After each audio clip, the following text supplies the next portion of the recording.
Hey yo, what's good? So Irod here. We're just gonna jam some MTG arena style explorer format today, and we're gonna try out the traditional because I put together a little bit of a sideboard, and by put together a little bit of a sideboard, I mean I basically just threw 15 cards in there. I don't even know how to use a sideboard in this format or game rather. I've actually never used a sideboard to date in Arena, and I've been jamming it once in a while here for the past couple years probably. I don't know. I don't even want to count. Anyways, here's the deck. We have your basic, my favorite, turn 1 cards. 4-pack of these for card advantage. That's pretty great for card advantage too. And Paradise Druid, love it. The hexproof when it's untapped is pretty great. This is the win con. We have Tyvar. The Pummeler here is just pretty awesome, and it feels good. Of course, that's another fairly decent win condition too. It takes a lot more mana for the pumpage, but the token is really where this comes to play. And I've recently just started learning that I should be using it on the opponent's turn. I know, right? So collected companies hold off and do it on the end of the opponent's turn is often the better move, especially if you have some of those on the battlefield, because it's only going to make a token once per turn. So if you've already done it on your turn, why play this on your turn as well? If you're not attacking with those creatures for the win, just do it on the end of the opponent's turn, because then you can do that at the end of the turn, have 1 or 2 of these out. Not only do you get a couple extra tokens from the creatures dropping, but you get a couple creatures here too. And if that's like one of those and anything else, especially some more mana, you can swing in for the win with a bunch of damage, and it's great. I've done several thousand. This one time I did it was an incalculable number. I mean, it was in the 100,000s. It might have been in a million, but it also might have been a bot match here too with Sparky. Just saying, it's possible.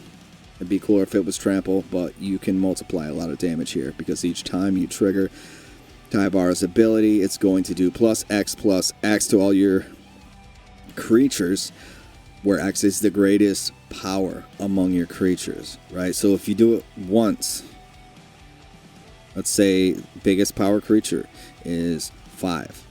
Everybody gets +5. Now that 5/5 creature is a 10/10. You do it again, everybody's getting +10. It's crazy. Let's jam some games. Anyways, I do have a sideboard here. We'll see if I can figure out how to use it. Don't know if it'll actually happen, but I just jammed some stuff in here. Extra one of these. I do have one main board. Some cards, a lot of them I haven't actually even played before. I saw them on a list. And there's some other things that I should have in here that, like, now I'm noticing that I didn't add. But we're just going to jam a game right now. We'll add some stuff later. There's also some cards that I have to use some coin to get here, but I'm not using any the whole month of February because I'm saving up to get some deck action. Gonna try a different format. Probably standard elves, maybe. Anywho, let's play a game. Or several. And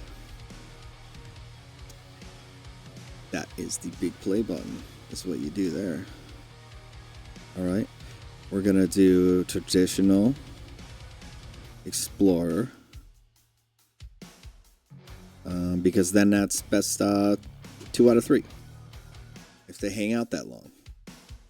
I held off on doing the traditional 2 out of 3 matches for a long time now, because I was too lazy to put together a sideboard, number 1. Number 2, just feeling downright incompetent in my bad magic skills, because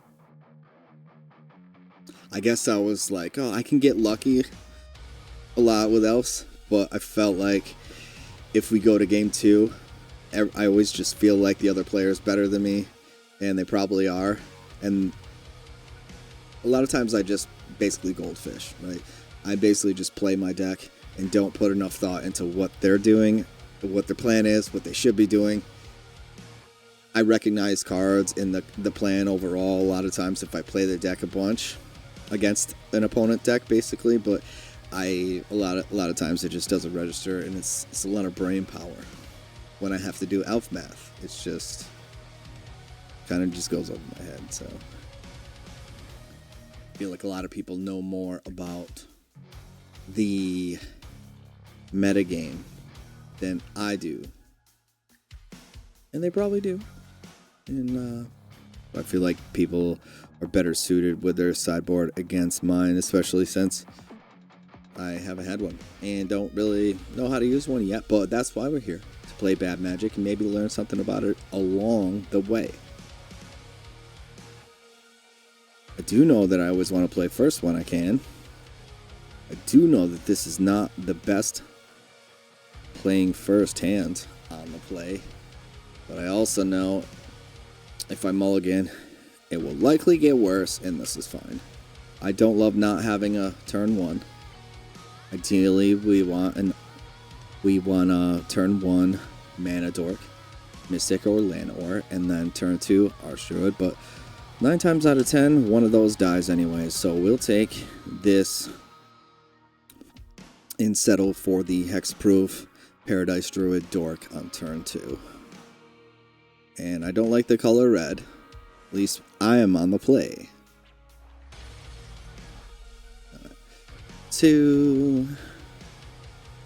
Do that. We already know we have a land for next turn, so assuming they don't make us sacrifice this, which is pretty likely they won't unless they play a land with black mana right now. We'll have 4 mana, and that means we will, unless I pull a 1-drop mana dork, which is possible. If we did, we would do that and this, but no. So we will go with the plan of Warmaster, because then we get to play a Clancaller and get a token. And fingers crossed they don't kill our Warmaster in response to us casting this Elvish Clancaller, which would be the smart move if they had it, which they will. And they didn't. That's good. No burn spells? Oh, they still might. Okay. What's up? What's up? What you got? Okay. Yep. Thought so. Oh, but we still got it. They didn't do it in time. We got the token anyways. Thank you, thank you. Oh no, they killed the Clancaller instead. Okay, that's fine. That's fine. Really? They killed the Clancaller over the Warmaster? Was that a misplay? Or they just didn't want me pumping my dudes? Pumping dudes. Alright, here comes the red cards. Alright, I see you're playing with fire here. 1, 2, 3, 4. I don't love this land. It's just as awkward all the time, but here it is. It's most awkward when you don't have a forest. Okay, 1, 2, 3, 4 lands. I think the move here is to get out this.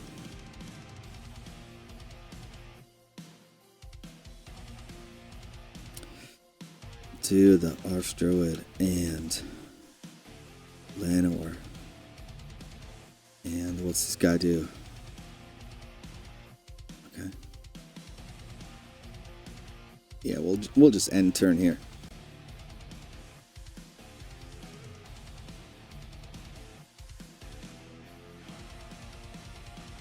Yep.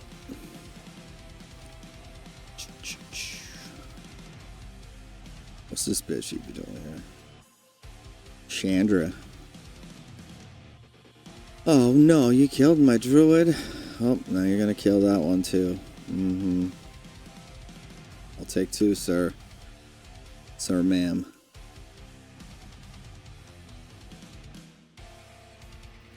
And now we have enough for 6. That won't be helpful anywho. Alright, so let's just I mean, it really doesn't even matter, does it? We'll just tap it out of good habits, I guess. 6 for no reason. We'll make 1 extra mana just to get you nervous.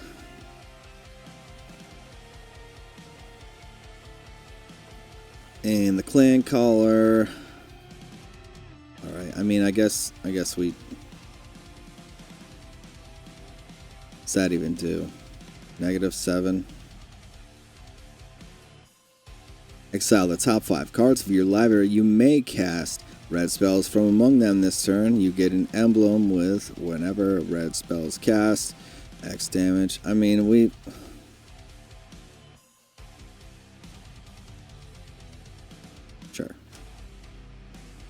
Sure, I'll fall for it.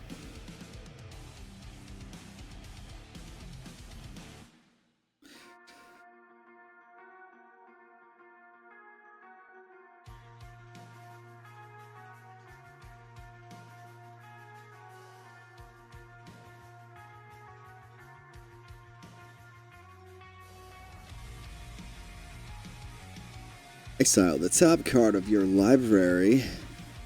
If it's red, you may cast it this turn. Okay, cool story. What are we exiling? Maybe I should look at these cards in your hand that I'm gonna have to look at, I guess. Well, I mean, fucked around. I'm about to find out. Is there something prevent? They're gonna tap this too. Maybe that's why I shouldn't have attacked. I mean, it's gonna take them 2 cards to kill this Tyvar because I can generate that in response to it. But now I have no creatures to tap in order to give it indestructible until end of turn. It's indestructible. It's indestructible. Okay, they don't have another spell that we're gonna play in response. Would that have even worked? If I made it indestructible in response and then they played another burn spell in response to that, would it have done anything?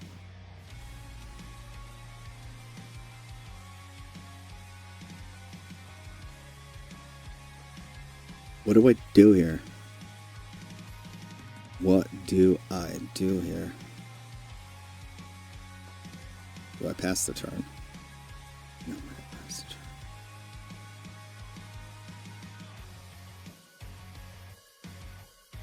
Do I? I mean, maybe I do.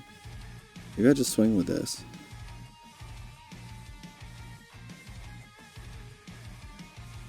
Maybe I just swing with that.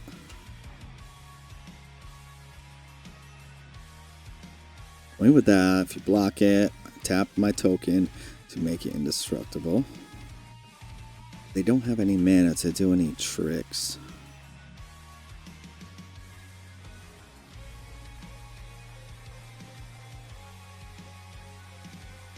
I tap that to make it indestructible. And then I feel like if it's not going to be any bigger, I don't know if that helps. Plus 2.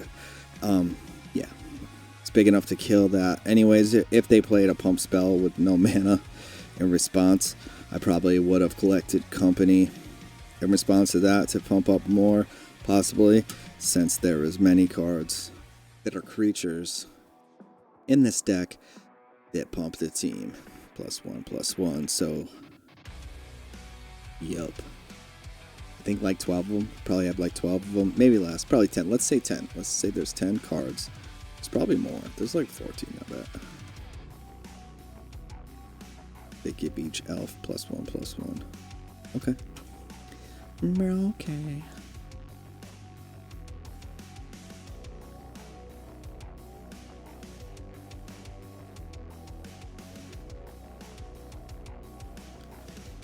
So we have 6 mana available. So we could either... So we will +X+X, which would be 3, in response to something if they try to kill something that's not this. I guess. And then if we're not doing that, +3/+3 off of Tyvar's ability in response to a burn spell would likely be better than this because there's a higher chance of it saving its life. So what are we doing here? Are they hard casting this? Right, so they're casting that, deal 2 damage. Okay, sure.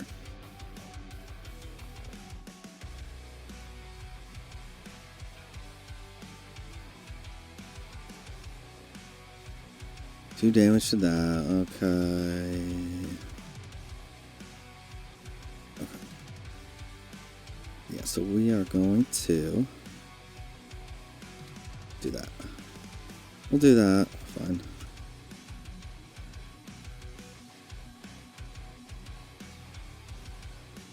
Okay. Attack. Does this player just not know how indestructible works? Or are they just as bad at reading cards on the other side of the battlefield as I am? It's understandable. I get it. I get it.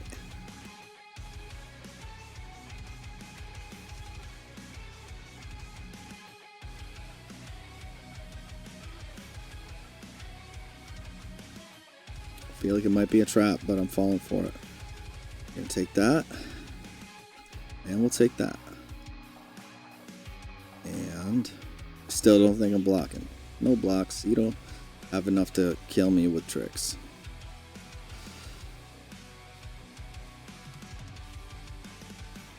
Alright. Can I kill him here? They can block 1. I might be able to kill him here. So that's 6. That's a bunch. So let's do that. Sure. Sure. Oh, that's good.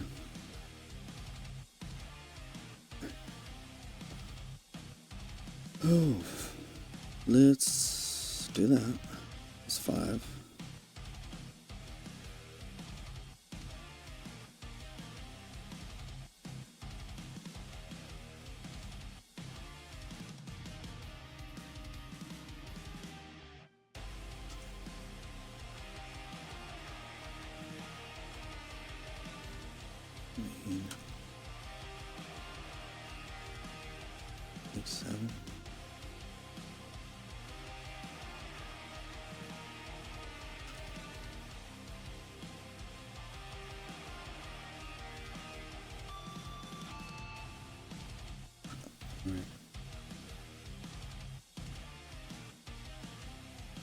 You block 10, you take 16, 17, 18, 19, 20, 20. Yeah, you're dead. So dead. You can't. There's no 1-mana spells that will kill any of these in your deck, right? That would have to be like a black card. Or a white card to exile. What you got? Oh, you got mad patience waiting for me.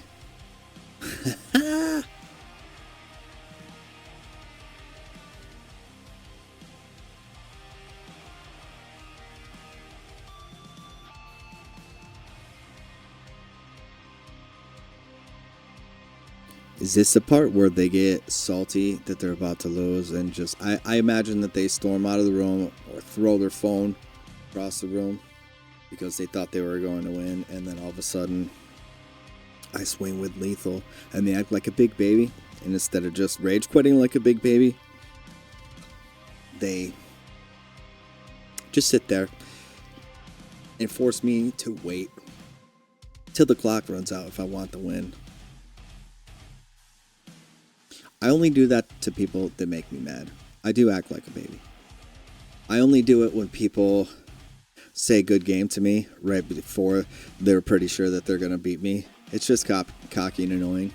So as soon as somebody says good game to me, and I can usually tell that they mean it sarcastically, like, oh, good game, I'm about to destroy you, I just mute them and let the clock run out. They can wait for it. That's what they get for being a prick.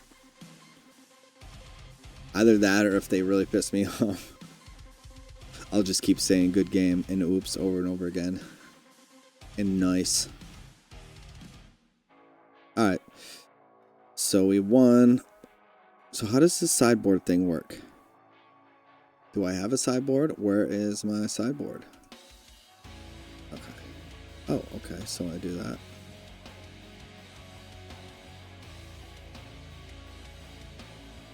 Alright, so I think we bring in one more of those. What will we take out for that? Because of the hexproof, it makes it good. I mean, I guess we'll drop a 2-drop. Let's take out one of those.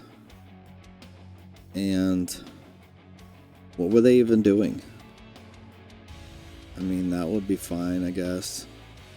Maybe we'll bring in that. No. I mean, these would be good. Let's bring in some of those.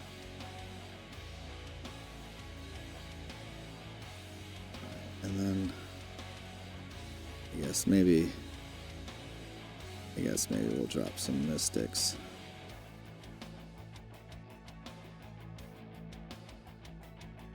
What were they even playing? I don't remember. All I remember is red cards. No.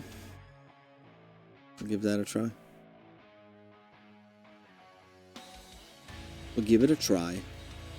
We brought in the 4th hexproof 2-drop mana dork. Is it Paradise Druid? That's the name. And then we brought in 2 or 3 1-mana instant spells to give one of our creatures that they're trying to destroy hexproof, basically. I don't know. Seems counterproductive. But we'll give it a try. I mean, we're trying to learn the sideboard here, so that's what we're doing. I mean, we're trying to learn the sideboard. Okay, and here we are. Let's do it. I mean, that's fine. I'll keep it.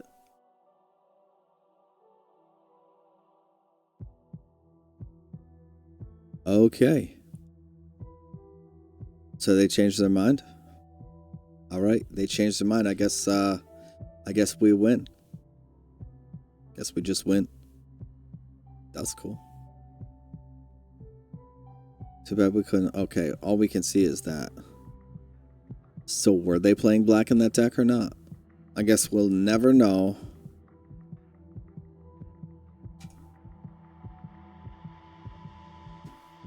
We'll never know.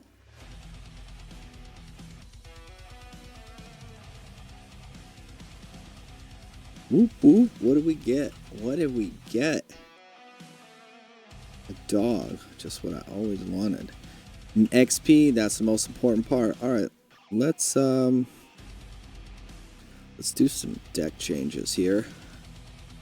Because it was Grave Hate I was supposed to put in there, I believe. Unless it wasn't. I don't know. Yeah, I guess we'll just end it there. I guess I'll quit while I'm ahead. Probably have to update my sideboard with some other cards, even though I didn't get to use any. What is that one that takes cards out of the graveyard? That one is definitely a sideboard card that was supposed to be in there. It's a 2-drop. It's green. And I have it. It's rare. There should be 2 of them in that deck at least that I have. Alright, stop by again. Irod, stay fly till you die. Play bad magic. Love you, bye.